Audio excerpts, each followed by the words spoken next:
Over to you. بسم اللہ الرحمن الرحیم. میں مصطفیٰ بھائی آپ کا مشکور ہوں، اور خصوصاً جس تاریخی کالج میں ہم یا یونیورسٹی میں آج بیٹھے ہیں، یہ ہمارے لیے ایک اعزاز ہے، اور یہاں سے بڑے نامور لوگ پڑھ کے نکلے ہیں. اور میرا خواہش ہے کہ میں آج اپنے آڈینس سمیت تاریخ سے بھی مخاطب ہو کے بات کروں. 1970 کے الیکشن کے بعد ایک پہلا ہمارا ایجوکیشن منسٹر گل خان نصیر صاحب بھی اسی ادارے سے پڑھ کے گئے، اور وہ ایک بہت بڑے دانشور تاریخ دان تھے. یہ آج میرے لیے بھی اعزاز ہے کہ میں ایک ایسے مقام پہ بیٹھا ہوں کہ جس نے بڑے نامور لوگ اس ملک کو دیے.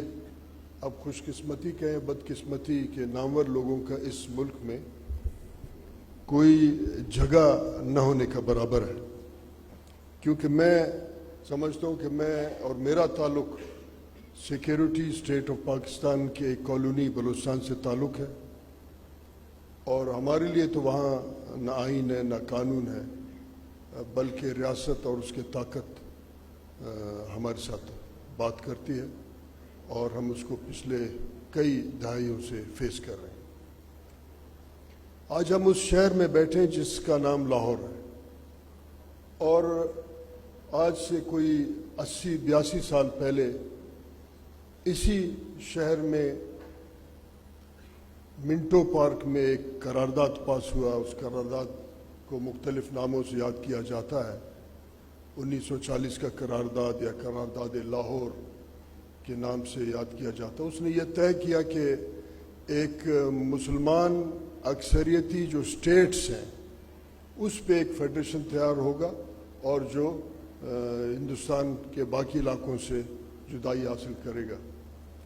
اور 1947 میں یہ فیصلہ ہوا.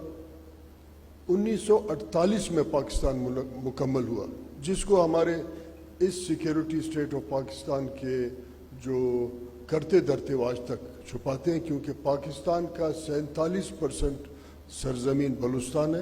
1948 میں ایک ایگریمنٹ کے ذریعے جو اس ملک کے بانی پاکستان جناح صاحب اور بلوچ اسٹیٹ یونین کا جو سربراہ تھا خان افقرات کے درمیان ایک ایگریمنٹ کے ذریعے ہوا، اور اس ایگریمنٹ کو آج تک کبھی بھی آنر نہیں کیا گیا. اس کا مطلب یہ ہے کہ اس سیکیورٹی اسٹیٹ میں ایک ایسا طاقت ہے جس کا ہم نام لیتے ہوئے یا ڈرتے ہیں یا اس کا نام نہیں لیتے ہیں. وہ طاقت قطعاً اس ملک کو ایک فیڈرل اسٹیٹ کے طور پہ نہیں دیکھتا. آج بھی میں سمجھتا ہوں کہ پاکستان میں ظاہراً ایک فیڈرل نظام ہے، مگر ون یونٹ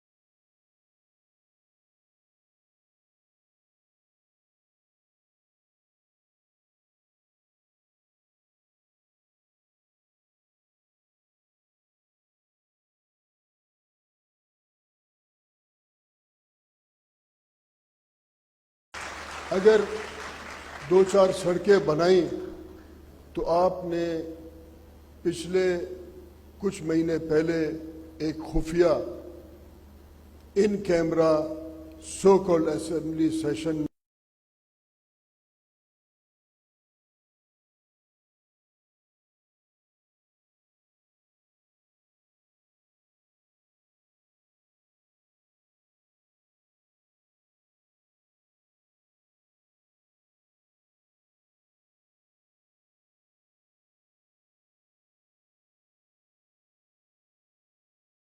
پولیس کے سسٹم کو کیسا ٹھیک کرنا ہوگا، ہم نے اس ملک کا جو کرپشن ہے اس کو کیسے روکنا ہوگا.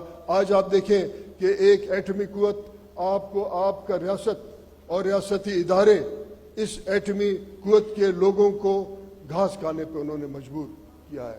पाकिस्तान इस वक्त बदतरीन कैद साली का शिकार है। एक आटे का 10 किलो के एक छोटे से पैकेट के लिए 6 लोग मर रहे हैं। जिस मुल्क में लोग आटे के लिए मरते हैं, उसका मतलब हम बदतरीन कैद साली का शिकार। और ये पिछले 75 साल से मुतवातिर हमें इंसान नहीं समझा जा रहा है।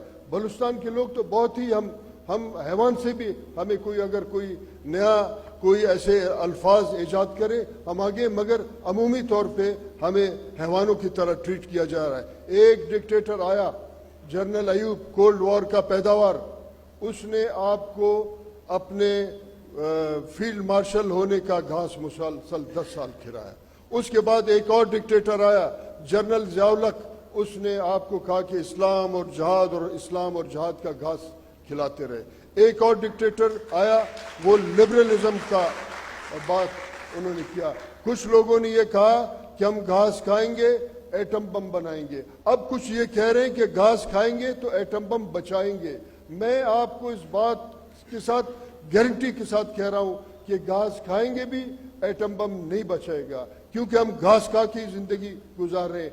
क्या हम ये फैसला नहीं कर सकते हैं कि हमारा वोट इंतहाई कीमती है, हमारे आइंदा नस्लों का अमानत है, उस अमानत को आइंदा नस्लों के हम मुफाद के लिए इस्तेमाल करें? हम जब तक इस बात पे तवज्जो नहीं देंगे, पार्लियामेंट में हमारे नुमाइंदे नहीं बैठेंगे, किस तरीके से ये मुल्क चलेगा? हमारा तो एक कॉलोनी है, मसलन एक शख्स, बलूचिस्तान का बदकिरदार तरीन शख्स, उसका नाम सादिक संजरानी है, उसको पैसे लेके ब्रिगेडियर खालिद फरीद ने हमारे सर पे मुसल्लत किया। और उसे क्या काम लिया जाता है? उससे ये काम लिया जाता है कि वो शरीफ पार्लियामेंटेरियंस के ऊपर वीडियोस बनाए। ये बलूचिस्तान का नुमाइंदगी का उनको ठेका दिया गया। उसके बाद एक शख्स जिसको आज तक सुप्रीम कोर्ट के स्टे पे चला जा रहा है, आपके पार्लियामेंट का एक जाली डिप्टी स्पीकर, उसको लाके मुसल्लत किया गया। उस शख्स से पार्लियामेंट में अफरा तफरी का काम लिया गया। एक और शख्स जो अपने आप को बहुत ही मजहबी बनाता है, वो भी उसका ताल्लुक बलूचिस्तान से है। उस शख्स से ये फैसला कराया गया कि आप अदालत के खिलाफ करारदाद लाएं। बलूचिस्तान की नुमाइंदगी ऐसे लोगों से ली जाती है। ये हमें हमारे जो पॉलिटिकल जो कैडर है बलूचिस्तान का हकीकी, मैं टाउट्स की बात नहीं कर रहा हूँ, उनको ये रवैया रियासत पाकिस्तान का कतन कतन कतन कबूल नहीं है। रातों रात एक बाप पार्टी बनाया गया। अब जो बाप पार्टी अपने तबई मौत मरने वाला है, तो उन लोगों का जो पॉलिटिकल टाउट्स थे इस रियासत के, उनका एक ट्रांसफर पोस्टिंग और पॉलिटिकल पार्टीज में कह रहे हैं। बलूचिस्तान के लोग इस बात को कतन कबूल नहीं करते हैं। क्या जिन लोगों ने रेकोदेक बेचा, जिन्होंने हमारा साइल बेचा, जिन्होंने हमारा वसाइल बेचा, अब उनका पोस्टिंग किसी और पॉलिटिकल पार्टी में करे और नए पार्टी के और नए शक्ल में उनको लाके मुसल्लत किया जाए। मैं ये समझता हूँ कि फैसला जिस शहर में हम बैठे हैं, जिस शहर में 1940 में करारदाद हुआ और उस शहर ने हिंदुस्तान का तकसीम का बुनियाद रखा, आज उस शहर से मैं ये मुखातिबों की ये बात कर रहा हूँ कि अगर आप अपने रवैयों में तब्दीली नहीं लाएंगे तो यकीनन एक और तकसीम का रास्ता कोई भी नहीं रोक सकेगा।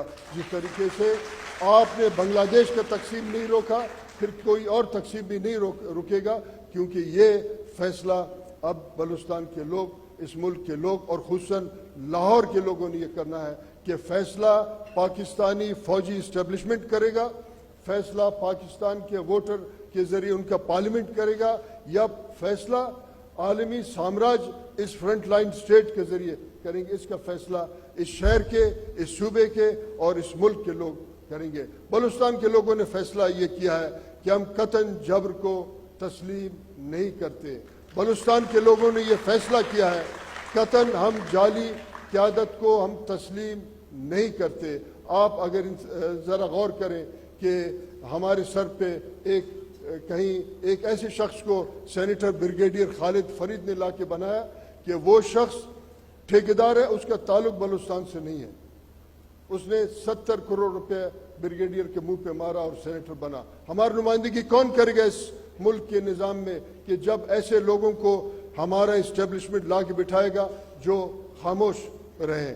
ہمارے ایک اور ٹھیکیدار جو بڑا چہیتا تھا